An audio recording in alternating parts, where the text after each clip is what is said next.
창세기 2장 1절부터 3절 말씀 보겠습니다.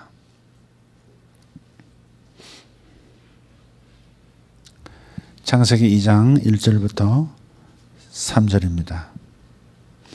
천지와 만물이 다 이루어지니라. 하나님이 그가 하시던 일을 일곱째 날에 마치시니 그가 하시던 모든 일을 그치고 일곱째 날에 안식하시니라. 하나님이 그 일곱째 날을 복되게 하사 거룩하게 하셨으니 이는 하나님이 그 창조하시며 만드시던 모든 일을 마치시고 그날에 안식하셨음이니라. 아멘.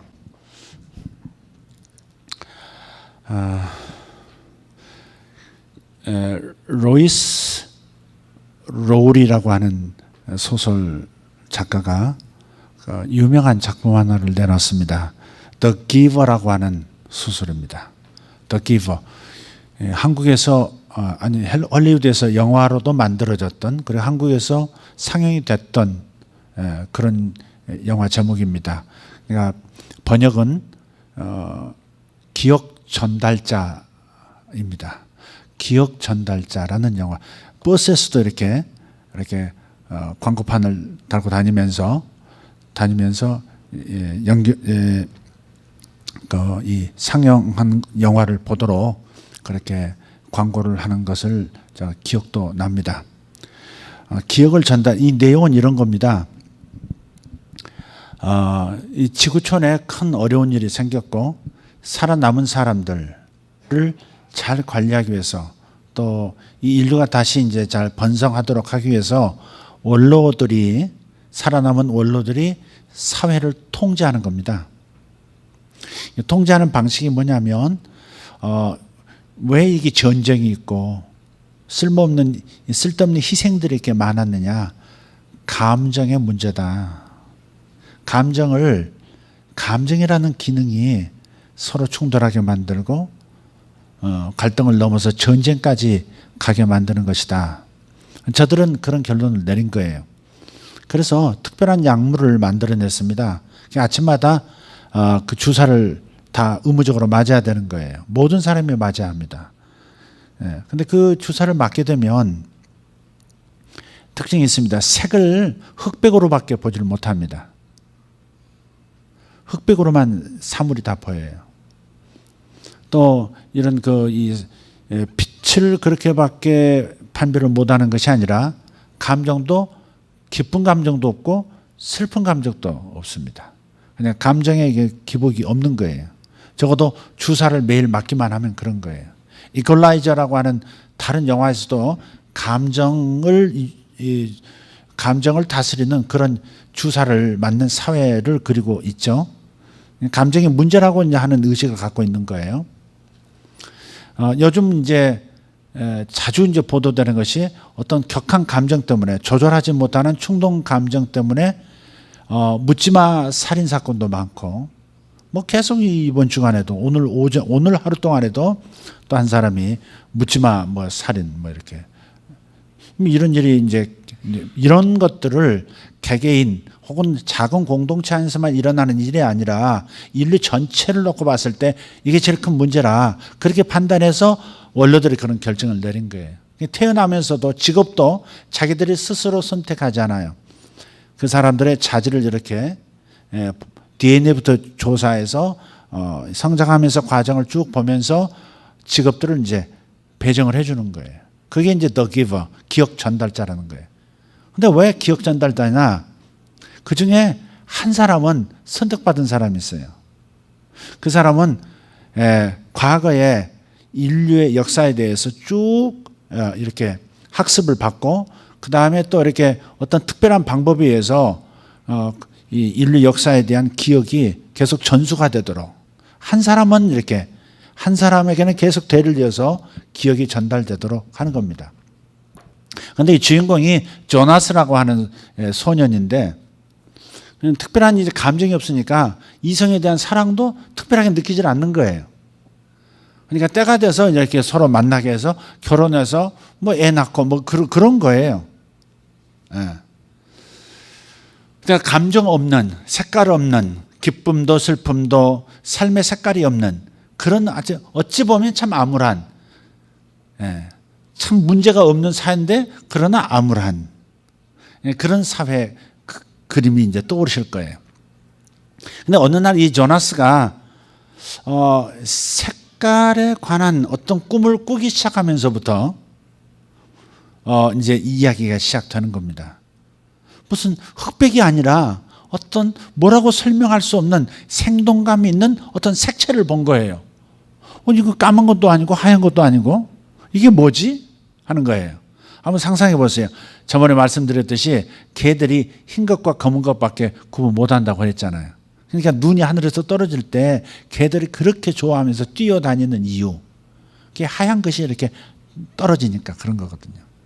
그러니까 그런 눈으로 세상이 보인다고 하면 생각해 보세요. 그런데 어느 날 조나스가 꿈에서 색다른 색깔을 본 거예요. 흰색도 아니고 검은색도 아닌 독특한 색깔을 조금씩 맛보기 시작해요. 그러면서 자기 안에 의문이 일어나죠. 그리고 때가 되어서 성년이 되어서 선택을 받아서 다 각각 직업을 선택받는데 이 사람은 다른 직업이 없어요. 조나스는 The Giver로서, 기억 전달자로서 특별히 선택이 돼요. 스승으로부터 많은 것들을 받기 시작하죠. 그러나 입을 다물어야 돼요. 절대 다른 사람에게 얘기해서는 안 되는, 오직 자기만 이 기억을 간직했다가 다음 세대, 색깔부터 시작해서 인류 역사가 어떻게 진행되어 왔었는지, 지금 현재 사회 이전의 사회는 어땠는지 이런 기억들을 그냥 고스란히 간직했다가 다음 세대가 일어날 때 전달해주고 가는 것이 이제 이 사람의 직업이라면 직업인 거예요. 그래서 이 어느 날은 이제 그러다가 이제 총천연적으로 보기 시작하는 거예요. 이런 다양한 색채를 보면서 이걸 말로 설명할 방법이 없는 거예요. 설명할 방법이 없는 거예요. 그래서 이건 문제가 있다. 이것을 깨뜨려야 되겠다. 해가지고 자기 스승 전임 기브하고 자신하고 짜고서 이 한계의 벽을 깨버립니다. 제가 이 영화를 인상 깊게 가슴에 담고 있는 것은 정말 제 기도가 그런 거거든요. 아마 평생에 특별히 말로 하지 않았던 기도, 그것은 하나님 제 눈을 더 열어주십시오. 하나님 보시는 것처럼 볼 수 있었으면 좋겠습니다. 지금보다 더 눈이 열리길 원합니다. 하나님의 말씀에 대해서도 더 눈이 열리길 원하고, 세상의 사물, 세상의 작동 방식, 이 모든 것에 대해서도 인간이 죄로 인해서 저주를 경험하기 이전에 볼 수 있었던 확장된 그런 눈을 주님 갖기를 원합니다. 눈이라는 건 이 눈만을 얘기하는 게 아닌 거 아시죠? 내 인식의 영역이 도약이 되었으면 좋겠습니다.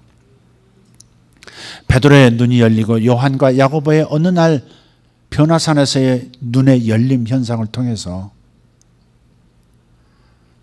이 세상 어떤 것으로도 희귀할 수 없는 광채, 모든 빛들의 총합으로서의 빛나는 예수님의 모습, 아니 예수님의 그 옷의 모습조차도, 옷의 색깔조차도 이 세상의 모든 색깔을 다 합한 것과도 같은 그런 놀라운 광채의 옷을 봤거든요.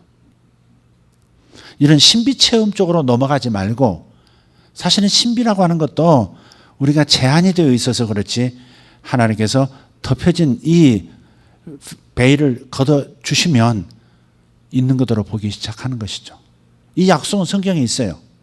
주께서 우리를 보시는 것 같이 우리도 주님을 그렇게 볼 수 있게 될 때가 온다고. 할렐루야. 주님이 우리를 보심같이 우리도 주님을 그렇게 볼 때가 온다는 것이죠.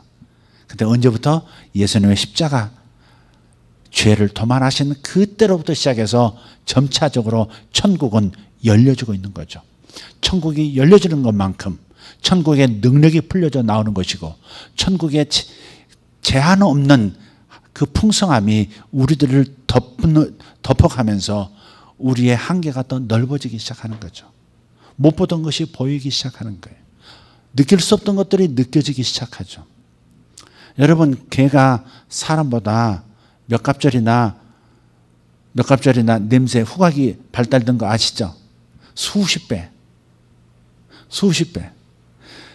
사람이 3일 전에 걸어간 그 길을 추적해서 갈 수 있는 코가 개코잖아요. 3일 전에 그냥 그 사람이 그냥 쓱 거리를 지나갔어요. 그 발자국을 추적할 수 있는 것이 개코라는 거 아니에요. 엄청난 일이죠, 이게. 그러니까 우리가 제한되어 있는 게 많은 거예요. 가끔 이런 얘기도 해요. 이것도 신비체험에 속한다고 이렇게 말할 수도 있겠는데, 예를 들어서 우리 교회 어떤 분이 오셔서 교회에 이게 무슨 향이 백합향 같기도 하고 박하향 갔다 오는 분도 있고, 또 어떤 분은 또 뭐 장미향이 난다 그러는 분도 있고. 그래서 처음에는 제가 이분의 우리 교회를 너무 사모하다가 오셔가지고 심리적으로 저런 것인가? 근데 많은 분들이 그런 얘기를 하시더라고요. 하나님의 임재의 임재는 우리의 가진 제한된 기능들을 이렇게 건드려서 확장을 시켜주는 그런 것도 있는 것 같아요. 우리가 가끔 기도 열심히 하고 또 하나님 앞에 간절한 마음 가지고 추구하다가, 아니, 하나님께서 이 무대로 선택하셔서 눈을 열어서 환상도 보게 하시잖아요. 그죠? 이거 부정하면 안 되죠. 성경에 있는 얘기니까. 환상도 보게 하시죠. 놀라운 역정의 꿈도 꾸게 하시죠. 미래에 대한 하나님의 작정하심도 때로는 부분적으로 하나님께서 경험도 시켜주시죠. 이런 시각적 효과만이 아니라 청각적인 면도, 후각적인 면도, 혹은 이 오감에 속한 모든 것들이 이렇게 갑자기 이렇게 닫혔던 것이 활짝 열리면 모르던 것이 경험되어지는 역사도 있는 것이죠. 그것을 사도 바울은 그 어느 때가 되면 주님께서 우리를 보시는 것처럼 우리도 주님을 그렇게 보게 된다. 주님이 보시는 것처럼 우리도 볼 수 있게 된다. 주님이 들으시는 것처럼 우리도 그렇게 들을 수 있게 된다. 그렇게 표현하신 거예요. 그래서 우리에게 희망이 있는 거예요. 기도에 희망이 있는 것은 뭐냐? 이렇게 제한된 감각을 가지고 사는 충만한 삶을 누리지 못하는 이 상태로 주님께서 갇혀있는 상태로 두시지 않고, 때로는 하나님의 허용하심, 하나님 뜻 안에서 하나님께서 이것을 넓혀주시기도 한다는 거예요. 그래서 눈을 열어 보게 하소서, 이 기도는 해야 한다는 것이죠. 누구나가 다 이렇게 될 수 있다고 말할 수는 없어요. 하나님의 뜻 안에서, 하나님의 선택하심 안에서, 하나님의 허용하심 안에서만 가능한 일이지만, 어쨌든 엠마오로 내려가던 두 제자도 눈이 열려 변용된 주님의 부활하신 모습을 보기도 했고, 갑자기 분명히 손으로 만질 수 있는, 같이 떡을 떼고 잔을 기울여 마실 수 있었던 분명한 인간 예수께서 부활하셨지만, 인간 예수께서 갑자기 허공에 마치 공기처럼 싹 사라져버리는 그런 경험도 볼 수 있도록 하셨단 말이죠. 뭔가가 열린 거죠. 시야가 확대가 된 거예요. 사람의 모든 면이 이렇게 확대될 수 있어요. 하나님의 임재는 우리의 제한을 뛰어넘고 돌파가 일어나도록 하거든요. 우리의 감각만을 얘기하는 게 아니에요. 우리의 삶의 스케일도 달라질 수 있어요. 하나님의 임재가 경험되어진 사람은 자기의 영역이 확장되는 것을 경험해요. 요셉이 하나님의 임재 가운데 있더니 확장되기 시작하니까, 때가 되니까 엄청난 삶의 비약이 일어나잖아요. 노예로 있던, 죄수로 있던 자가 총리가 되는 역사가 있는 것이죠.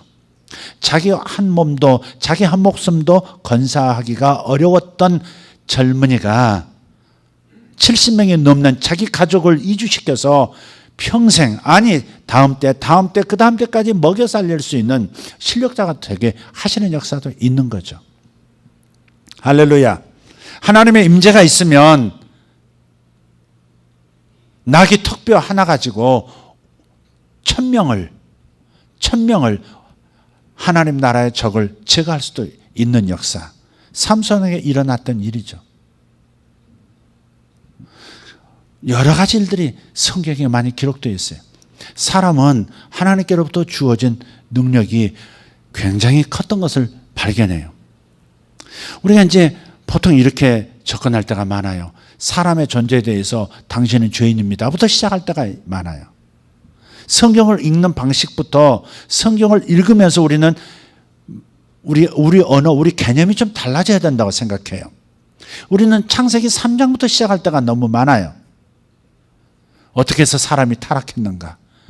사람이 얼마나 잔인할 수 있는가? 얼마나 하나님을 등질 수 있는가? 얼마나 인간이 상처 입은 존재들이고 도망자이고 흉악한 자들인가? 심각하게 훼손된 인간의 상태, 이거부터 시작할 때가 너무 많다고요. 성경 읽기부터 우리는 다시 해야 될지도 몰라요. 창세기 1장, 2장은 굉장히 아름다운 이야기예요. 창세기 1장, 2장은 굉장히 아름다운 얘기예요. 요한계시록, 성경의 맨 끝 21장, 22장, 요한계시록 21, 22장도 굉장히 아름다운 얘기예요. 성경은 앞뒤가요, 굉장히 황홀한 이야기로 그 다음 그 안의 내용이 다양한 얘기들이 있는 거예요. 우리 평창 수양관에서 그전에 돼지 한 마리를 잡아 먹어본 적이 있어요. 돼지를 이제 잡을 때 잡아가지고 내장 다 정리하고요. 조그만 돼지였습니다만은 쇠꼬챙이로 여기서부터 입에서부터 이 항문인 쪽까지 쭉 꿰단 말이에요. 그리고 이제 숯불 위에서 이제 굽는 겁니다. 돌려가면서 굽는 거예요. 기름기 빼면서. 보면 쇠꼬챙이가 양쪽에 나와 있어요. 중간 대부분은 뭘로 되어 있죠? 돼지 살코기로 덮여 있는 거예요. 쇠꼬챙이가 보이지 않아요. 그럼 끝은, 양쪽 끝은 쇠꼬챙이가 보여요. 성경을 관통하는 이야기가 뭐냐는 거죠. 성경을 관통하는 이야기가 뭐냐, 핵심 주제가 뭐냐, 이걸 우리는 이해를 잘해야 돼요. 그런데 이쪽 끝과 이쪽 끝이 쇠꼬챙이 부분으로 한번 생각해 보세요. 창세기 1장, 2장이 굉장히 인간의 아름다움, 인간의 그 놀라운 정체성을 얘기하고요. 그 다음에 세상이 얼마나 아름다운 세상이었고 하나님 보시기에도 매우 만족스러운 세상이었다는 것, 우주였다는 것을 말씀하고 있잖아요. 그래서 물론 3장에서 인간의 죄가 세상에 들어오면서 세상은 저주로, 혼란으로 가득 차죠. 그 가운데서도 하나님께서는 사람들을 구원하시고 세상을 다시 회복하시기 위해서 역사하시고 계시는 이야기들이에요, 그게. 그리고 그 일이 마쳐지면 어떻게 돼요? 요한계시록 21장, 22장은 다시 에덴 동산처럼 최초에 아름다웠고 선했고 귀하기만 했던 그 온 우주와 인간 사회에 대한 이야기가 21장, 22장에 나온단 말이에요. 그냥 결국은 하나님의 성경을 기록하게 하신, 그리고 하나님께서 이 역사 속에서 일하고 계시는 가장 중요한 목적, 즉 성경의 핵심 주제가 뭐냐를 우리는 창세기 1, 2장과 요한계시록 21장, 22장에서 발견해야 한다는 거죠. 그 중간은 안 보이는 것 같아요. 돼지로 가득 차 있는 그거처럼 살로 덮여서 쇠꼬챙이가 안 보이는 것처럼 성경 안에는 이 하나님의 원래 목적, 하나님의 가장 중요한 역사의 주제에 대해서 안 보이는 것 같지만, 그러나 처음과 끝을 보면 알 수 있다 이 말이죠. 눈에 안 보이지만 성경을 관통하는 아주 중요한 핵심 하나님의 간절한, 반드시 이루시고자 하는 목적이 담겨 있다. 그게 뭐냐는 앞뒤를 보면 된다 이 말이죠. 근데 보통 우리는 1장과 2장의 아름다운 이야기보다는 그냥 인간이 어떻게 범죄한 상태로서 얼마나 망가진 상태인가, 얼마나 구원이 필요한가부터 얘기를 시작한다고요. 얼마나 하나님께서 인간을 사랑하셨는지, 인간을 얼마나 소중히 여기셨는지, 인간을 얼마나 완벽하게 지으셨는지, 인간의 본래 모습은 무엇인지 아름다운 이야기부터 시작하지 않고 망가진 이야기부터 시작하고 있다 이 말이죠. 이것이 우리의 사고방식을, 그리스도인 사고방식을 지배할 수도 있어요. 사람을 대할 때 우리는, 제가 그런 말씀을 드린 적이 있어요. 예수 믿는 사람은 하나님 품으로 돌아온 하나님의 자녀, 예수 안 믿는 사람들은 아직 못 돌아온 하나님의 자녀. 하나님 입장에서 우리의 정서적 언어로 사용한다면 내 품으로 돌아온 내 새끼, 그리스도인들, 아직 못 돌아온 내 새끼, 불신자들, 빚진 자들. 그런 관점을 갖는 것이죠. 예. 그래서 창세기 1, 2장을 좀 우리는 자주 볼 필요가 있겠다. 우리 전도할 때도 이제 이런 전도를 저도 많이 해봤는데요. 4가지 색깔을 가지고 전도하는 겁니다. 4가지 면이 나타나요. 첫 번째 까만색, 두 번째 빨간색, 세 번째 하얀색, 네 번째 금색, 노란색이에요. 그게 뭐냐면 첫 번째 금색, 인간은 죄인이다. 이게. 이 캄캄한 인생들. 두 번째, 예수 그리스도의 보혈을, 예수님을 믿으면, 예수 그리스도께서 죄를 위해서 십자가에서 죽으신 걸 믿으면 예수의 피값으로 붉은색이에요. 그러면 하얗게 된다. 죄 없이 되어지고 의인이 된다. 그러면 그 다음에 천국 간다. 금색. 그래서 죄에서 시작해서 저 천당으로 그냥 직행해서 가버리는. 그러다 보니까 성경이 나와 하나님과의 관계가 전부인 것처럼, 나와 하나님과의 개인적인 관계, 그게 구원이라고 하는 것이 가장 중요한 것처럼 느껴진다는 거죠. 그러나 성경 맨 앞과 뒤를 보면 사람이 물론 중요하죠. 천하보다 귀한 것이 사람이라고 하셨으니까. 가장 사람이 중요한 존재이긴 하지만, 피조세계 가운데 중요하지만, 그러나 하나님은 인간만의 하나님은 아니셨다는 거죠. 모든 우주의 하나님이셨고, 하나님께서 구원하시고자 하는, 회복시키려고 하는 것도 인간만 회복시키는 것이 아니라 하나님은 본래 만드셨던 우주 전체를 완벽하게 회복시키려 하는 이 더 큰 그림이 있다는 거예요. 그래서 예수님께서 우리에게 전하신, 성경에서 우리에게 전하는 구원의 복음이라고 말하잖아요. 신학자들도 지금 정신 번쩍 차리고 이것을 목소리를 높이기 시작했어요. 구원의 복음을 전하신 것이 아니다, 이게. 목사님, 구원의 복음 아니면 뭡니까? 구원의 복음을 전하신 것이 아니라 하나님 나라 복음을 전하셨다는 거예요. 하나님 나라가 뭐예요? 하나님 나라, 하나님의 다스리심, 하나님이 직접 통치해 주심, 그게 하나님 나라의 본래 의미예요. 하나님이 죄 가운데 있기 때문에 직접 역사하실 수가 없었던 많은 역사가 있잖아요. 그러나 이제는 예수 그리스도를 통해서 하나님이 그때부터 친히 하나님 나라, 하나님의 통치가 인간 속에서, 인간 주변에서 시작되도록 만드신 거거든요. 그게 복음이라는 거예요. 그 복음. 그런데 사람만이 아니라 이거죠. 사람이 살고 있는 이 세상 전체를 주님께서 회복시키기 위해서 역사하시는 복된 소식이기 때문에, 그래서 하나님 나라 복음이라고 얘기하는 거예요. 하나님이 코스모스를 이처럼 사랑하사 되어 있어요. 요한복음 3장 16절, 하나님이 세상을 이처럼 사랑하사, 하나님이 코스모스, 우주를 이처럼 사랑하사 독생자를 주셨다고 그랬어요. 하나님이 인간을 이처럼 사랑하사 독생자 주셨다, 이렇게 표현한 게 아니에요. 물론 인간을 위해서 죽어주셨죠. 예수님 오셨죠. 그러나 인간만이 아니라는 거죠. 하나님이 우주를 이처럼 사랑하사, 당신이 만드신 인간을 포함한 모든 당신의 피조세계 전체를 이처럼 사랑하사 독생자 예수를 주셨다. 예수의 피 흘리심은 인간만을 위한 게 아니에요. 자, 좀 다른 얘기로 좀 가봅시다. 그래서 좀 다른 얘기를 좀 할게요. 그리고 조합을 한번 해봅시다. 저는 오래전부터 이런 생각을 했어요. 성경을 쭉 읽다 보니까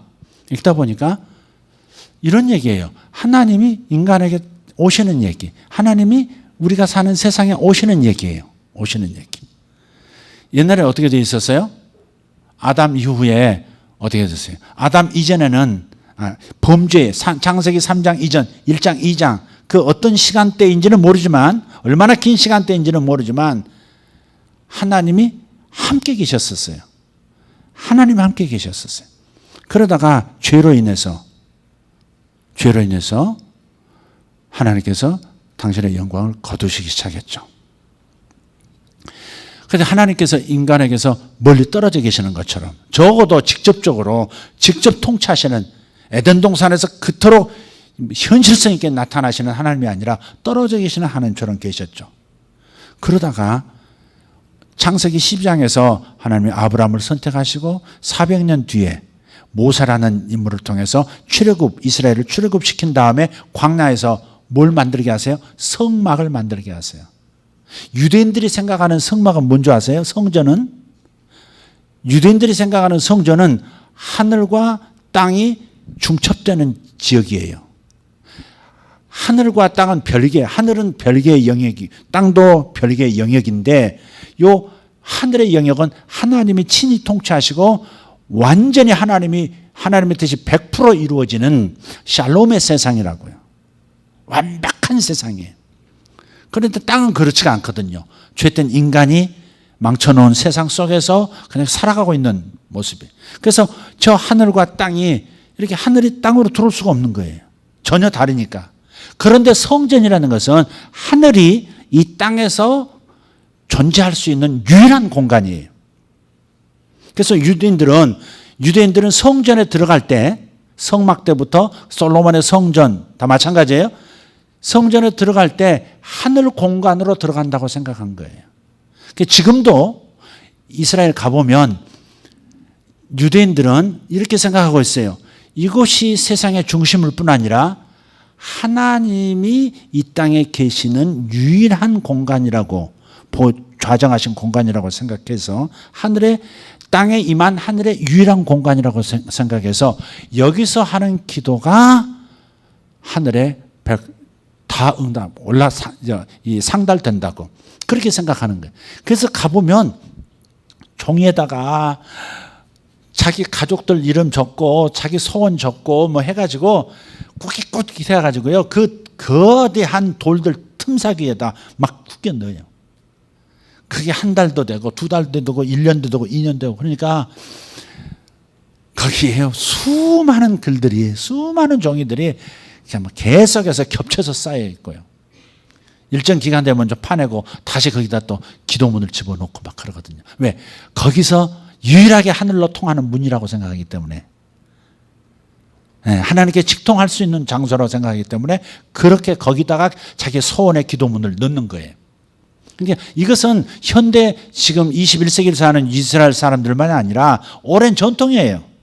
전통이 바로 솔로몬 성전, 광야에서는 성막이었고요. 텐트 형태였고요. 솔로몬 때 와가지고서는 돌과 나무로 지은 금속으로 지은 거대한 아름다운 성전이었죠. 그런데 보면 하나님께서 인간과 함께 있고 싶어 한다는 거예요. 이게 창세기 1장과 2장의 얘기예요. 하나님께서 모든 것을 만들어 놓으시고 인간도 창조하시고 그리고 당신이 만드신 세계 안으로 들어오셔서 동산에 거니신다고 얘기했거든요. 하나님은 사람을 만들어 놓으시고 사람을 만들어 놓으신 것을 끝으로 당신은 항상 함께 있고 싶어 하신 거예요. 당신이 만드신 이 우주 안에 당신이 만드신 세상 안에 그냥 나타나지는 모습으로 하나님 계신다 하는 막연한 추측성 신앙이 아니라 그런 개념적인 것이 아니라 실제 당신의 임재가 있었단 말이에요. 아담이 살아가는 모든 시간대, 모든 곳, 모든 상황 속에서 하나님은 임재하셨다고요. 임마누엘 하셨다고요. 근데 죄 때문에 깨져버린 거예요. 이제 임마누엘이 안 된 거예요. 분리가 된 거라고요. 거룩하신 하나님과 죄인이 분리가 되어버린 거예요. 그러다가 12장에서 아브라함 선택하시고 모세 선택하시고 성막을 지으라고 말씀하셨어요. 하늘에서 보여준 그 양식대로 성막을 지었죠. 훗날에 다윗도 성전 설계도를 하나님께 받았죠. 그래서 솔로몬에게 넘겨줬고 그걸 가지고 솔로몬이 성전을 지은 거예요. 그러니까 하나님께서는 인간과 함께 있고 싶어 하셨는데 죄로 인해서 떨어져 계실 수밖에 없었고 그럼에도 불구하고 하나님의 일관된 중심 하나님의 이 사랑은 사람과 함께 있고 싶어 하는 거예요. 여러분 자식을 사랑하면 함께 있고 싶어 하잖아요. 가족을 사랑하면 함께 있고 싶어 하잖아요. 사랑하는 사람은 함께 있고 싶어 한 거예요. 함께 있고 싶어 하시는 하나님은 하나님의 사랑을 말하고 있는 거죠. 하나님의 사랑을 보여주는 거예요. 그래서 하나님께서 함께 있고 싶으셔서 텐트를 지으라고 하셨고 그 다음에 돌로 만든 성전도 지으라고 하셨고 그게 구약 이야기예요. 그러다가 그때는 여호와 하나님, 여호와 야훼 하나님으로서 이스라엘 가운데 임재해 계셨죠. 그 성전에 임재해 계셨죠. 그래서 이스라엘 사람들 하나님을 만나려면 성전을 갔어야 했다고요. 그런데 예수님 오시면서 이 성전을 헐라, 이 40년 동안 헤롯이 지은 솔로몬 성전을 다시 증축했던 40년 동안 증축했던 헤롯 성전 아름다우냐? 이것을 헐어버려라. 내가 사흘 만에 일으키겠다. 이게 요한복음 2장의 말씀이에요. 지도자들에게 그렇게 말한 거예요. 이 성전을 헐라. 성전 헐라는 말은 굉장히 충격적인 말입니다. 이건 반란을 넘어서 이건 있을 수 없는 말입니다. 하나님이 사람과 함께 이스라엘과 함께 계시고 싶으셔서 하늘이 지금 땅에 임해 있는 거룩한 성전인데 이걸 허물어버리라. 이 발언 자체도 혁명적이라기보다는 이건 거의 정신병자 수준의 얘기다 이 말이에요. 그때 당시 유대인들의 입장에서는. 그런데 이 성전을 헐라, 내가 사흘 만에 다시 짓겠다 그랬단 말이에요. 다시 일으키겠다. 그래서 들은 사람들이 이런 사람이 어디 있나. 아니 성전을 허문다는 말도 있을 수 없는 말인데 그걸 사흘 만에 다시 지어? 40년 동안 지은 이 건물을 그렇게 들었죠. 그런데 그 뒤에 뭐라고 됐냐면 이는 성전 된 자기 육체를 가리킴이라 그랬어요. 그러니까 성전이 이동이 된 거예요. 그때까지 예수님이 오시기 전까지는 모형으로서 성막이라든지 성전이 하나님의 집이었지만 실체 예수님이 인간 모습으로 오는 순간부터는 바로 예수님의 육체, 예수님이 바로 하나님의 참된 성전이셨던 거죠. 아버지께서 오직 예수님 안에 거하셨던 거예요. 아버지께서 내 안에, 내가 아버지 안에 있는 것을 저들로 알게 하소서 그랬잖아요. 그래서 돌로 만든 성전은 폐기된 거예요. 폐기된. 그걸 꼭 계속 붙들고 있고 예수 믿는 사람을 핍박하고 그러니까 예수님 부활 승천하신 다음 약 3, 40년 뒤에 로마의 군단이 들이닥쳐가지고 돌 위에 돌 하나 남지 않도록 다 폐기해버리잖아요. 그러니까 그건 이미 폐기된 거예요. 다시 세우려고 했어도 안 돼요, 사실은. 이미 다 끝난 얘기예요. 그건 그림자예요. 예수님이 성전이신 것을 보여주는 그림자였을 뿐이죠. 참된 성전이신 예수님께서 인간의 모습으로 이 땅에 오셔서 아버지를 모시고 걸어다니는 살아 움직이는 성전을 보여주셨죠. 사실 성전에는 눈먼 자, 절뚝발이, 장애를 입은 사람들은 성전에 들어가서 제사를 드릴 수가 없었어요. 절대 장애는 못 들어가요. 그래서 성전 미문에 앉아서 날 때부터 안진병이 됐던 사람이 들어가지 못하고 구걸하잖아요. 한 분 주십시오. 성전은 못 들어가요. 그 사람이 다리를 고침받은 다음 사도행전에서 어떻게 해요? 다리가 쭉 펴져서 곧게 되자 맨 처음 뭐 해요? 성전으로 뛰어 들어가잖아요. 나도 이제 하나님을 예배할 수 있다. 나도 하나님 앞에 가서 예배할 수 있고 하나님 앞에 가서 제사 드릴 수 있고 하나님 앞에서 기도할 수 있다. 그러면서 성전으로 막 뛰어 들어가잖아요. 장애인들은 못 들어갔거든요. 그런데 예수님이 이 땅에 오셨을 때 그 수많은 병자들, 장애인들이 어떻게 돼요? 걸어다니는 성전이신 예수님께 와서 치유를 받잖아요. 예수님이 성전이셨던 거죠. 성전이 이동된 거예요. 성전이 이동된 거예요. 자, 성막에서 고정된 성전으로, 돌로 지어진 성전으로 이동했다가 예수님 오시면서 예수님이 하나님이 임재하신 성전이었죠. 근데 예수님께서 또 사라져 버렸어요. 예수님께서 성천해 버리셨어요. 그럼 하나님의 성전은 또 어디 있는 거예요? 하나님의 성전은 바로 예수님을 영접하고 죄사함을 받은 하나님의 자녀들, 저와 여러분, 지구촌에 살아왔던, 지금도 살아있는, 앞으로도 살아있을 모든 그리스도인, 참된 그리스도인들이 하나님의 성전이 된 거죠. 할렐루야. 그래서 우리는 걸어다니는 성전인 거예요. 하나님은 오시고 또 오시고 또 오시고 싶어 한 거예요. 하나님은 광야에, 성막에, 그리고 더 가까이 오시기 위해서 고정된 성전으로 들어가셨다가 그 성전을 폐기시키시고 이제는 온 세상을 다닐 수 있는, 두루두루 다니면서 하나님의 영광을 반영할 수 있는 살아계신 예수 그리스도를 성전으로 삼으셨다가 이제 그 하나님, 아버지 하나님께서 삼일체 하나님 모두가 함께 우리를 성전 삼으신 거예요. 하나님의 소원을 이해하시겠습니까? 자, 그런데 이게 끝이 아니라는 거죠. 본래 하나님의 성전은 어디였어요? 본래 하나님 성전은 어디였어요? 아담 아니었나요? 하와 속이었었나요? 성경에 그렇게 나오나요? 아니죠. 본래 하나님의 성전이 어디였을까요? 하나님은 어디를 당신의 집으로 삼으셨을까요? 창세기 1장 2장을 보면 우리들은 천지창조 얘기로만 그냥 보일 거예요. 그러나 고대 율법학자들, 적어도 2000년 전 유대 율법학자들이 창세기 1장 2장을 보면 우리가 못 보던 것을 볼 겁니다. 그게 뭐냐면 일종의, 그래서 이 창세기 1장 2장을 신전 건축 본문이라 그래요. 신전 건축 본문이라 그래요. 그래서 하나님께서 이 6 동안에 천지를 만드시고 그 마지막 날에는 인간까지 창조하시잖아요. 그리고 오늘 읽었던 본문이 2장 1절부터 3절 제7째 날에는 쉬셨다는 말씀을 하고 있어요. 자, 옛날에 신전을 지을 때, 제가 신전이라고 하는 이유를 이해하세요. 성전이라고 하지 않고 신전이라고 하는 것은 보편성을 좀 띈 언어를 지금 말씀하고 있는 거예요. 고등 종교들 한번 보시면 신전들 있잖아요. 신전. 메소포타미아에도 자기들의 성경에 신전이 있었고요. 이집트에도 신전이 있잖아요. 그죠? 신전이 있어요. 아마 피라밋도 일종의 신전이라고 그러죠. 무덤으로만 생각하시면 안 되죠. 일종의 저는 신전이라고 생각해요. 왜냐하면 태양신 라의 현현한, 인간으로 현현한 존재가 바로 이 파라오들이 있기 때문에, 태양신 라의 현신이 파라오이기 때문에 파라오들이 죽으면 영원히 산다고 해서 그 거대한 무덤 만들고 그 중앙에 그 시신을 안치하지 않습니까? 그 자체가 신전인 거죠. 그게 신전이에요.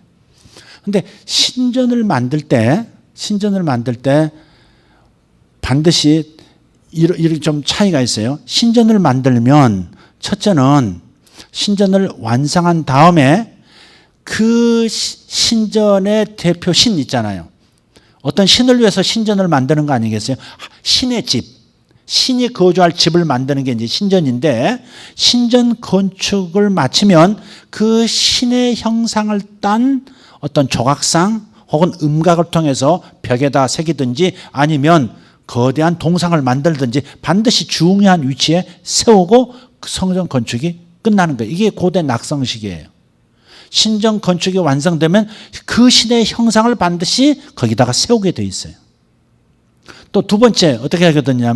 건축을 마치면 건축자들이 이제는 쉬는 거죠. 휴일을 선포해요. 선포하면서 신이여 당신의 집을 지어드렸으니까 이 신전에 그리고 우리 국가에 임하여 주십시오. 요청하는 거예요. 네. 그게 신전 건축이 끝나면 반드시 하는 두 가지 일이에요. 형상을 만들어서 중앙에 세운다. 두 번째 건축이 끝났기 때문에 휴식을 선포하고 축제를 벌이고 그리고 신이 임하시도록 간구한다. 그게 이제 고대 신전 낙성식이란 말이에요. 자, 그런데 바로 그 관점에서 보시면 이게 그렇게 보이는 거예요. 여러분, 6째 날 모든 걸 다 만드시고 하늘과 땅부터 시작해서 모든 생명들을 다 만드시고 맨 마지막에 이 모든 것을 관리할 청지기로 누구를 만들었어요? 인간을 만드셨어요. 근데 그 인간을 만들 때 뭐라고 말씀하세요? 하나님의 형상, 곧 우리 형상대로 인간을 만들자 그러셨거든요. 우주를 만들어 놓으셨어요. 지구라는 행성도 만드셨어요. 그리고 수많은 생명들과 함께 시스템도 다 만들어 놓으셨어요. 시간이라는 시스템도 다 만들어서 우주 안에 장착을 시키셨어요. 그리고 맨 마지막에 한 일이 뭐예요? 자기 형상을 따라 지은 존재, 인간을 거기 중앙에 놓은 거예요. 이해가 가세요? 그러니까 고대에 지금 중동에 이런 학자들을 눈으로 이 창세기 1장을 2장을 읽으면 이것은 신전 건축 봉헌과도 같은 거예요, 이게. 그 다음에 다 만드시고 일곱째 날에 뭐 하세요? 쉬시잖아요. 안식일을 하나님이 안식하시니라. 안식하신다. 안식하세요. 그리고 에덴 동산에 인간을 두시고 하나님께서 어떻게 하세요? 찾아오시잖아요. 임재하시잖아요. 이해가 되세요, 지금? 그러니까 하나님께서 당신의 집을 지으신 거예요, 이게. 하나님께서 친히 당신이 거할 집을, 이 코스모스라고 하는 거대한 집, 물론 중심에는 지구가 있고 지구의 중심에는 에덴이라는 곳이 있고, 하지만은 어쨌든 하나님께서 당신이 지으신 이곳에, 당신이 친히 당신의 집을 지으신 이곳에 당신이 임재하시는 것으로 마친 거예요, 이게. 그러면서 안식을 선포하시고, 그래서 중요한 것은 이게 이제 이 창세기가 언제 기록이 됐느냐도 여러분 중요해요. 여러분 이런 생각, 이번에 박철영 교수님 모셔가지고 이런 얘기를 장로님들하고 나누셨다고 하는 얘기를 제 아내에게서 건네들었어요. 요즘 성도들과 교회와 신학자 간의 간격이 너무 멀다는 거예요. 그 중간에 너무 잘못된 걸 많이 가르쳐서 이게 정말 올바른 걸 가르쳐도 성도들이 이해를 잘 못한다는 거예요. 그게 더 중요한 게 아니라는 거예요. 꽁 잡는 게 매라. 당장 현실 해결하는 문제 뭐 이런 거 여기에 뭐 매몰되어 있어서 정말 하나님의 관점, 하나님의 목적, 하나님의 거대한 꿈 이런 것들을 정말 성경적으로 이렇게 제대로 이렇게 가르치려고 해도 이게 잘 닿지 않는다는 거예요. 그게 답답해서 뭔가 자기도 책을 내고 뭐 이렇게 해서 잘못 가르쳐진 것들을 이렇게 좀 정리를 좀 해야 되겠다는 그런 갈급함이 있다는 말씀을 하셨다 그래요. 적어도 저희 교회에서 우리가 많은 수는 아니에요. 꾸준히 작업해 온 것은 제가 늘 하는 말씀이 그거였잖아요. 신학자들의 말을 귀 기울여 들어야 한다. 그들은 학문에 있어서는 정직하다. 두루뭉실하지 않다. 만약에 틀린 걸 가르치고 했다면 학자로서 견딜 수 없는 것이다. 그건 목숨 걸 일이다. 그러니까 신학자들의 말이 어려운 것 같아도 신학자들의 말을 잘 들으려고 해야지. 신학자는 단지 지식만 있고 뭐 쩍쩍 철학적 교리적 이런 소리만 한다고 이렇게 우리 성도들이 중요하게 생각하지 않는 경향이 있다는 거죠. 예, 당장 내게 은혜 되는 거 그거 나면하면서 받으면서도 신학자들의 깊이 연구한 성령에 의해서 인도받고 깊이 통찰해낸 원래의 말씀을 그대로 전하는 것에 대해서는 귀를 닫으려는 경향이 있다 이 말이죠. 사탕 많이 먹은 놈들은 밥 안 먹으려고 그러잖아요. 간식 너무 많이 먹은 놈들은 정작 중요한 밥을 안 먹으려고 해요. 그래서 간식 안 주려고 하는 것이고 밥 먹기 전에 사탕 안 먹이는 이유가 거기 있는 거 아니겠어요? 마치 그와 같은 거예요. 진짜 우리가 먹어야 할 정직한 말씀을 들어야 되거든요. 정직한 진리의 말씀을 들어야 되거든요. 그래서 우리가 이 창세기 1장, 2장을 보면서 처음 여러분에게 말씀 들었을 때 성경을 읽을 때 내 식으로 읽어서는 안 된다 이 말이에요. 적어도 이것은 시간의 간격이 있어요. 창세기만 해도 3,500년 전에 쓰여진 책이에요. 모세가 3,500년 전 사람이니까 100년 전 사람 글도 읽기가 어려워요, 사실은. 100년 전 사람의 글도 훈민정음 자주 제가 얘기하죠. 나란 말씀이 뒷국에 달아 사마띠 아니할세 뭐 이런 거 있잖아요. 무슨 말인지 아시죠? 배웠으니까 알지 그냥 처음 들으면 무슨 말인지 몰라요. 나란 말씀이 뒷국에 달아 중국과 달라서 뭐 그런 얘기 아니에요. 그러니까 100년 전, 200년, 300년 전 얘기도 지금 우리가 참 통하기 어려운 거예요. 근데 3,500년 전에 쓰여진 글이란 말이에요, 이게. 그러니까 시간의 간격이 있죠. 거리의 간격이 있죠. 지구 반대편에서 일어난 일이죠. 철학적 간격이 있죠. 신학적 간격이 있죠. 굉장한 간격이 있는 거예요, 이게. 그러니까 우리식으로 읽어서 우리에게 그냥 내 스타일로 받아들여 버리면 우리가 하나님의 형상을 닮은 게 아니라 하나님이 우리 형상을 닮아버리는 그런 일이 벌어질 수 있다 이 말이에요. 내가 예수를 닮아가야 될 텐데 우리가 원하는 모습으로 예수가 변형될 수도 있다 이 말이에요 지금. 그래서 성경을 읽는 그대로 정말 잘 읽을 필요가 있는 거예요. 이것도 중요한 지적 아니에요? 왜 3장부터 얘기하느냐 이게야 자꾸. 왜 검은색 죄의 색깔부터 얘기하느냐. 죄 있기 전에 인간이 얼마나 활동적이고 얼마나 능력이 있었고 얼마나 자유로운 존재였고 얼마나 하나님과 가까운 존재였고 얼마나 존귀한 정체성을 가진 존재였냐 이거죠. 여기서 시작하고 이걸 놓쳤다고 하는 것을 그 다음에 얘기하면 얼마든지 누구에게든지 얘기할 수 있을 텐데 당신은 죄인입니다. 당신은 지옥 가게 되어 있습니다. 그러므로 회개하십시오. 이렇게 나가는 것이야말로 효과가 강한 것 같지만은 길게 내다보면 이건 우리는 엉뚱한 주제에 몰입될 인간 중심의 복음으로만 받아들일 가능성이 있는 거예요. 이게 창세기 모세가 백성들을 이끌고 나와서요 3500년 전에 광야 40년 동안 살 때에 그때 기록한 책이 창세기거든요. 그러면 1차 독자가 누구예요? 창세기의 1차 대상이 누구예요? 모세가 누구를 대상으로 이 글을 썼어요? 우리를 대상으로 쓴 게 아니에요. 하나님은 우리까지 겨냥하셨지만 모세는 우리를 겨냥한 게 아니에요. 자기가 이끌고 나왔던 이스라엘 백성 광야에서 애굽에서 나오긴 했지만 그들의 마음속에는 정신 속에는 애굽이 고스란히 담겨 있는 애굽의 우상 숭배와 다신교 우상 숭배와 노예 뼛속같이 노예의 근성이 있는 이 사람들에게 지금 어떻게 저들을 바꿔줄 건가에 대한 고민 속에서 하나님의 성령의 인도하심 따라서 기록한 책이 창세기란 말이에요.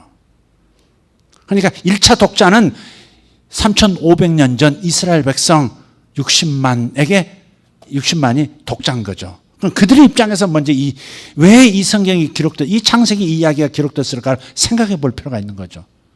아까 말씀드렸듯이 400년 동안 노예 생활을 했어요. 노예라는 것이 한번 여러분 노예 그러면 가끔 영화에서 로마의 노예 언뜻 떠오르는데 염전노예 한번 생각해 보세요. 염전노예 가끔 정신장애가 좀 있어가지고 약간 정신 있는데 약간 이렇게 좀 다리가 불편하던 이런 분들이 어디 잡혀가가지고요 두들겨 맞으면서 쓰레기 같은 밥 먹으면서 그래서 10년, 20년, 30년 산 사람도 있잖아요. 그런 사람은 자기를 잃어버려요. 자기 이야기가 어디로 간지, 내가 어디서 왔는지, 내가 왜 여기 있는지, 내가 무엇을 하던 사람인지 자기 이야기를 잃어버리는 거예요. 가끔 TV에 나오잖아요. 요새 안 나오죠. 그 솔루션에 보면 어디서 그냥 고발이 들어와서 찾아가 봤더니 30년 동안 그 집에 노예로서 종놈으로서 살고 있는 거예요. 밥도 그렇게 찬밥에다가 썩은 매트리스 위에서 자고 툭 하면 얻어맞고 이쪽 저쪽 찢어지고 이빨 빠지고 막 때려가지고 그래서 무서워서 도망도 못 가고 도망갈 때 이미 다 포기했고 염전 노예만이 아니라 현대판 노예들이 많습니다. 그걸 400년 동안 대를 이어서 노예 생활을 했다고 생각해 보세요. 언제든지 죽일 수 있고 아무 이유 없이 죽일 수도 있어요. 폭언하고 폭행하고 조금 얼굴 반반하면 강간하고 그런 아무한테 호소할 뜻도 없이 그 당연한 것처럼 살아가는 400년의 노예 생활. 그들은 자기 이야기가 없는 거예요. 아브라함도 요셉도 야곱의 이야기도 없는 거예요. 저희들이 왜 여기 있는지 어쩌다 저쩌다 모세라는 무슨 능력을 나타내는 한 남자를 따라서 그냥 광야로 내몰리듯 나왔는데 애굽은 온통 가득한 거예요. 신들을 섬겨야 되는데 하늘의 신을 섬겨야 비가 오는데 태양신에게 이렇게 해야 빛을 많이 공급해주고 곡식이 잘 자랐는데 이런 생각으로 가득한 존재들이죠. 이런 사람들에게 이런 우상 숭배와 자기 시간, 자기라는 존재가 없는 사람이니까 자기 시간이 없어요. 쉼이란 게 뭔지를 몰라요. 언제든지 주인이라면 자기 시간이라는 게 없다니까. 이런 사람들에게 안식일을 가르치는 이유가 뭘까? 하나님은 천지를 창조하시고 제6일에 쉬셨다. 그러니 우리도 쉬어야 한다. 안식해야 된다. 이건요 노예들에게는 있을 수 없는 발상입니다. 그렇지 않겠어요? 염전 노예들을 한번 데려다가 꼭 염전노예가 아니라 그렇게 혹사당한 그런 30-40년씩 노예 생활했던 사람들 데려다가요 뭘 시키면 무서워서요 못해요. 밥 드세요. 짜장면 사줘도 짜장면도 못 먹고요. 무서워서 허락받고 먹어야 되니까. 짜장면 먹었다가는 호되게 당하니까. 그러니까 사람들도 피하고 막 그러거든요. 그러니까 그런 집단들이 광야에서 이게 쉬어라 이 말이 얼마나 어려운 일인지 몰라요. 노예가 가장 필요한 게 쉬는 거 아니겠어요? 그런데 쉬지를 못하는 거예요. 진정한 안식이 뭔지도 몰라요. 그 다음에 그 수많은 신들, 승냥이도 섬기고 이도 섬기고 개구리도 섬기고 태양도 섬기고 달도 섬기고 전부 10가지 재앙이 전부 저들이 애굽에서 섬겼던 중요한 신들을 하나님이 벌하신 거거든요. 이런 거 하나님이 만드신 거야. 신이 아니야. 태양 캄캄하게 만들어버리시고 물 생명을 주는 것 같지만 빨갛게 만들어가지고 먹을 수 없는 물로 만들어버리시고 개구리, 이, 벼룩, 우박 전부 하나님이 만드신 것이지 그건 신이 아니야. 그걸 증명한 게 출애굽사건 10가지 재앙이거든요. 그러니까 우리가 성경을 읽을 때 하나님의 말씀을 읽을 때 하나님 말씀을 읽을 때 우선 창세기 1장을 잘 읽으셔야 돼. 2장을 잘 읽으셔야 돼. 그 깊이 은혜를 받으셔야 돼. 그리고 3,500년 전 광야에서 노예 생활하다가 이제 막 벗어난 사람들의 입장에서 이 말씀이 어떻게 들렸을까? 왜 필요했을까? 이런 것도 생각하면서 그런 다음 우리 삶 속에 적용하고 하는 것이죠. 오늘 그것이 주제는 아니에요. 가장 중요한 것은 하나님이 성전을 친히 지으셨었다는 거죠. 그러면 자, 아까 돼지 한 마리를 통으로 굴 때 쇠꼬챙이에 꽂아가지고 불에서 돌리고 있었어요. 창세기 1장, 2장은 잠깐 설명했어요. 그러면 창세기 1장, 2장에서 하나님이 친히 성전을 만드시고 성전이 완성됐다고 하는 표로서 자기 형상을 만들어서 동산 중앙에 떡 두심으로써 성전 완공이 필했다는 것을 나타내신 거예요. 그리고 선포했어요. 안식일이다. 축제를 벌려라. 쉬어라. 이렇게 하시고 그 다음에 당신이 친히 그 성전, 우주 성전에 임하셔서 모든 피조 세계와 함께 호흡하시는 놀라운 광경을 하나님이 친히 연출하셨어요. 이게 하나님이 본래 꿈꾸시던 모습이에요. 근데 이게 사탄에 의해서, 죄에 의해서 갑자기 훼손이 돼버린 거죠. 그 회복하는 과정이 요한계시록 20장까지의 얘기인 거예요, 이게. 그러면 마지막으로 요한계시록 21장을 한번 펴보세요.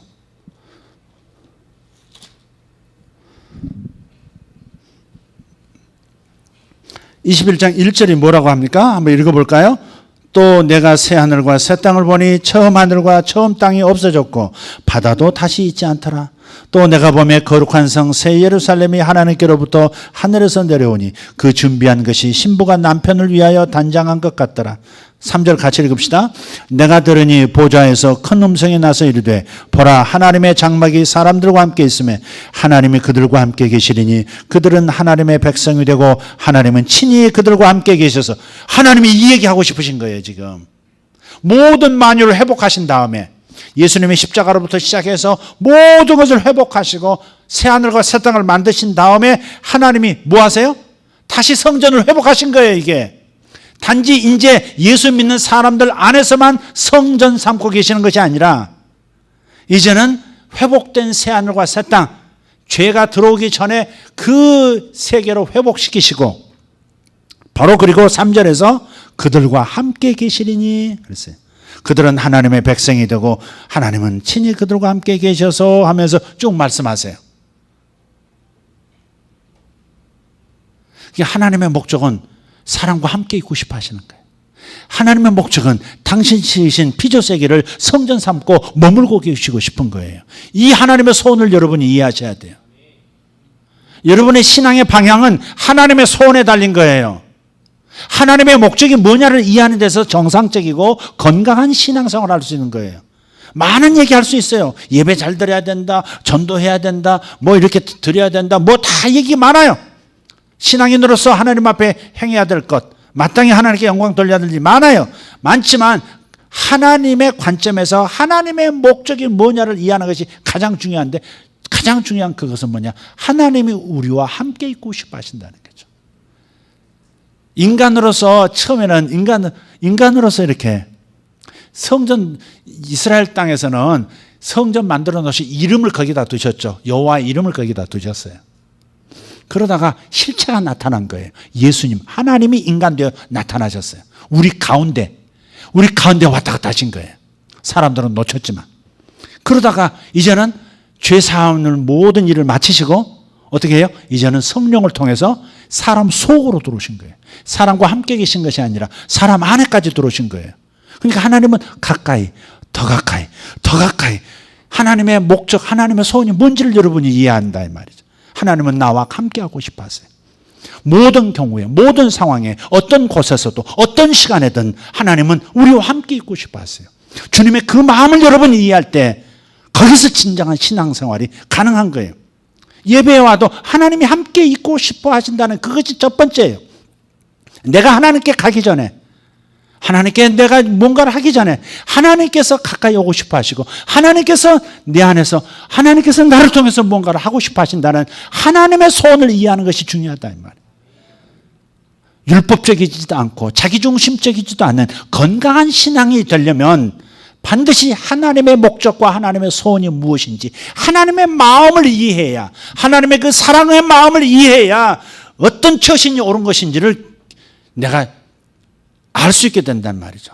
특별하게 이런 경우는 어떻게 해야 되냐? 일일이 답을 주는 게 아니라 하나님이 나와 함께 계시고 싶어 하시는 그것이 가장 중요한 것임을 이해하고 있다면 내 태도, 내가 무엇을 먼저 해야 하고 무엇을 나중에 해야 되는지 이런 우선순위도 결정하는 데 있어서 다른 사람이 가르칠 필요가 없이 내가 하나님의 마음은 이거니까 이것을 하나님이 기뻐하시겠다. 그렇게 알 수 있다 이 말이죠.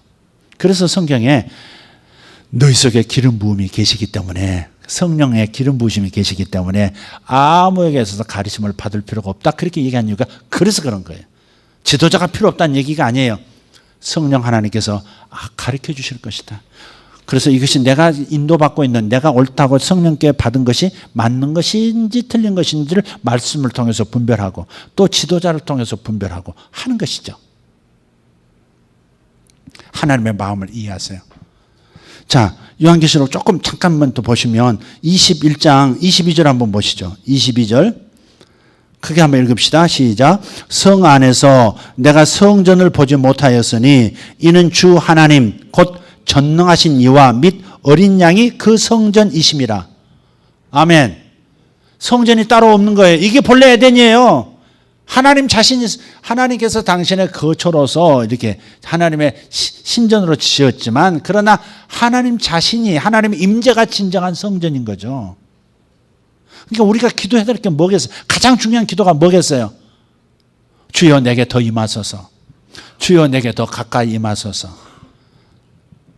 여러분 아까 사람이 약물을 통해서 뭔가 덮어 씌워가지고 더 씌워져가지고 총천연색이 늘 세상이 그 밝은 다양한 빛이라고 내 곁에 있었지만 그 The Giver라고 하는 영화 속에서 흑백으로밖에 볼 수 없었던 거. 그죠? 흑백으로 보인다고 해서 세상이 흑백은 아니거든요. 7가지 빛깔, 그것이 조합을 해서 수만 가지 빛깔로 뒤덮인 이 세상인데 딱 2가지 색깔, 흰색과 검은색밖에 몰랐던 그가 눈이 열리니까 어떻게 돼요? 항상 있었던 것이 닫혀 있어서 못 봤던 거지만 열리니까 모든 것을 볼 수 있게 되는 거죠. 그래서 우리가 그런 기도 하셔야 돼요. 그런 기도를 하셔야 돼요. 주님, 하나님 함께 하신 것을 보게 해 주시옵소서. 하나님 내 안에 함께 하신 것을 보게 해 주시옵소서. 하나님 내가 혼자 고민하고 혼자 애쓰고 혼자 열심히 살려고 하는 것이 아니라 하나님이 함께 계신 것을 보게 해 주셔서 하나님이 일하시는 것을 따라함으로써 훨씬 쉽게 하는 법도 가르쳐 주시옵소서. 내가 해내려고 하는 나의 노력으로 하나님께 영광 돌리는 것이 아니라 하나님이 나를 통해서 당신의 일을 이루시는 것을 보면서 하나님께 영광 돌릴 수 있는, 정말 주의 멍에를 먹어 배우는 자는 정말 쉽고 가볍다고 하는 그 말씀을 경험하게 해 주십시오. 그렇게 기도해야 합니다. 2가지 기도. 주여 눈을 열어 주시옵소서. 내가 보지 못하던 것을 보게 해 주시옵소서. 아멘. 그것도 이상한 이단 따라오고 그러지 말고, 성경을 더 깊이 보여준다고 또 이단 따라오고 그러지 말고. 오늘도 내가 이상하게 2사람이나 만났어요. 두 사람이 여화정이에요. 둘 다 여화정이었어요. 또 신천지 때문에 시선을 거리 돌리는 통에 여화정이 물밑에서 또 딴짓하고 있어요. 여화정인. 여호와 증인은 예수님이 하나님이 아니라고 그러거든요. 오직 여호와만 하나님이라고 그러거든요. 예수님은 선지자에 불과하다, 인간이라고 그래요. 큰일 날 일이죠. 피조세계에 대한 지식이 잘못되면 그것 가지고 지옥 가고 뭐하고 그런 건 없어요. 그래요, 안 그래요? 옛날에 중세 때 지구를 중심으로 태양이 돈다 그랬어요. 그렇게 이해했다고 천국 가고 지옥 가고 뭐 그렇습니까? 그거 아니잖아요. 피조세계에 관한 지식이 잘못되는 것은 삶이 이제 비틀어지는 거고, 그러나 하나님에 대한 성경적 가르, 성경에서 지하시는 하나님에 대한 생각이 틀려지면 그것이 이단인 거죠. 근데 여호와 중에는 여호와만 하나님이시고 예수는 하나님이 아니시라는 거예요. 그래서 제가 뭐 이렇게 전단지 주는 거 있잖아요. 깨워라 뭐 그런 거 주는 걸 나한테 주길래 여호와 증인이신가요?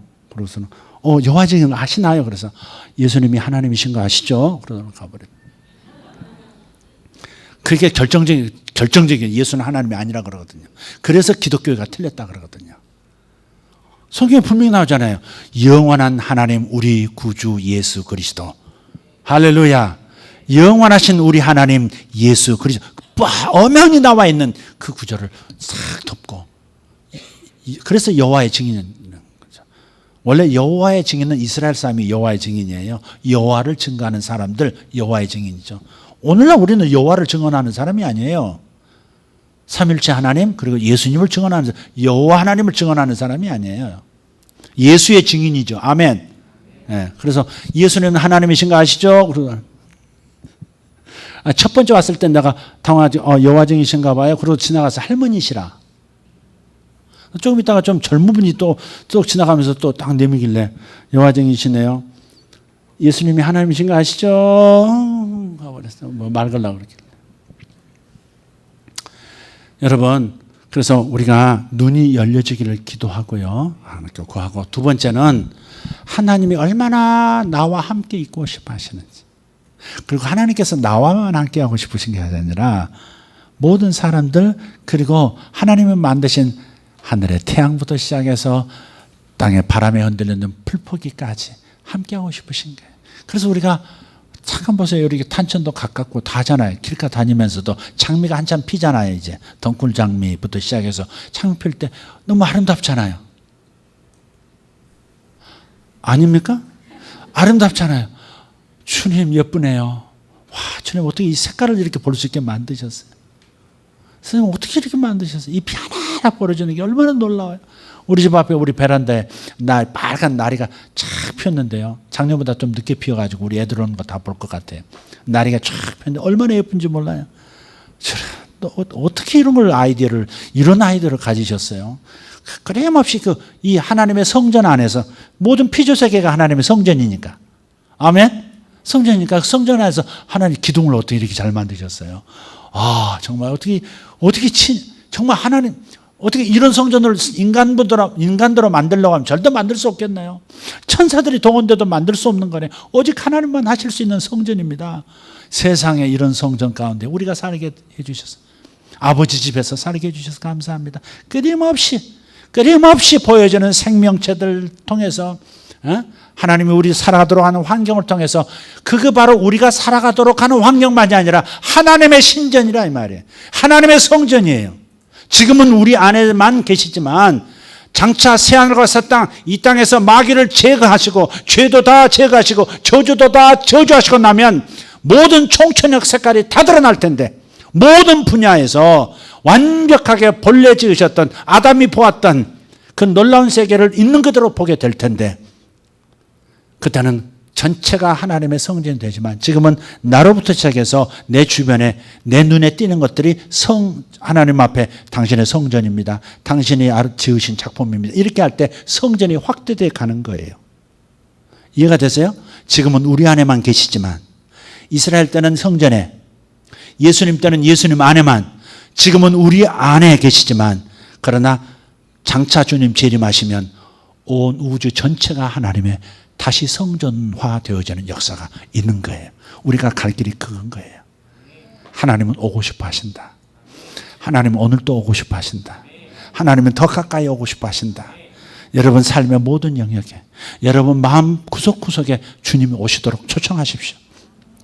주님, 나는 이건 놓치기 싫은데 여기도 주님 오세요. 주님 기뻐하시지 않는다면 좀 내려놓을 수 있도록 주님 역사해 주십시오.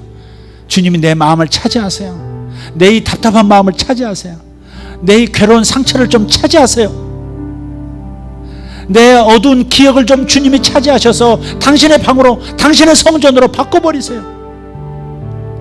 내 안에 오셨다고 하지만 내 마음의 중심에 계시는 것이 아니라 내가 자꾸 사랑방으로 주님을 내몰고 있을 때가 있는데, 내가 하고 싶은 걸 하고 싶어서, 내가 즐기고 싶은 걸 즐기고 싶어서, 주님이 기뻐하시지 않는 것은 뻔히 알면서도 내가 이것을 엔조이 못할까 봐 주님을 잠깐 잊어버리고 저쪽에 가 계시라고, 마당에 서 계시라고 그러면서 내가 주인 노릇을 하고 있는데, 주님, 내 마음을 다 차지하세요. 내 생각을 다 차지하세요. 당신의 성전 삼으세요. 내 안에 오셨지만 완벽하게 나를 다 차지하신 건 아닙니다. 주님, 나를 다스리시고 나를 장악하시고 진짜 주님이 나의 주인이 되세요. 주님이 나를 완벽한 성전으로 삼으세요. 그렇게 기도할 수 있기를 바랍니다. 아멘. 두 가지입니다. 눈을 열어주십시오. 눈을 열어주십시오. 주님, 더 가까이 오셔서, 더 깊이 오셔서 완벽한 성전 삼으소서. 기도하겠습니다. 다 같이 일어나겠습니다. 주 앞에 겸손히 나서 있네.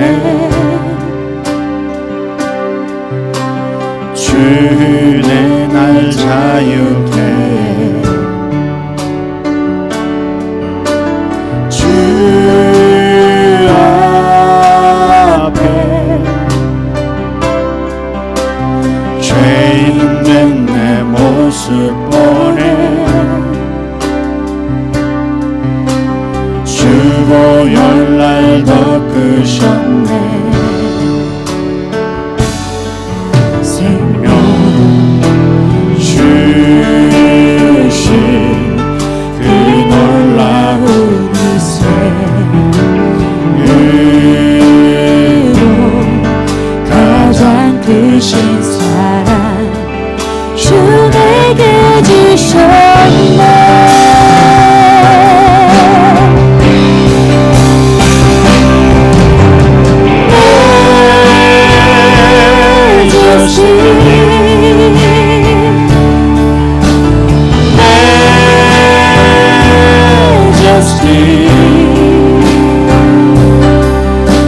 주은혜의 손길 안에서 주의 능력으로 살아가리.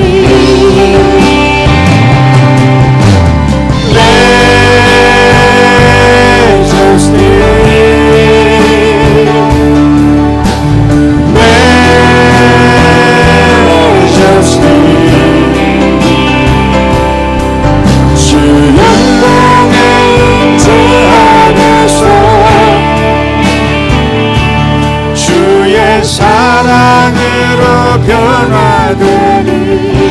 주여 내게 임하소서. 위대하신 하나님 제게서 임하소서. 주님이 임하셔야 내가 변하겠나이다. 주님, 내가 더 깊이 변할 수 있는 유일한 방법, 하나님이 내게 임하시는 겁니다. 하나님 아니고서는 성전을 지을 수가 없습니다. 하나님만이 성전을, 참된 성전을 지으실 수가 있습니다.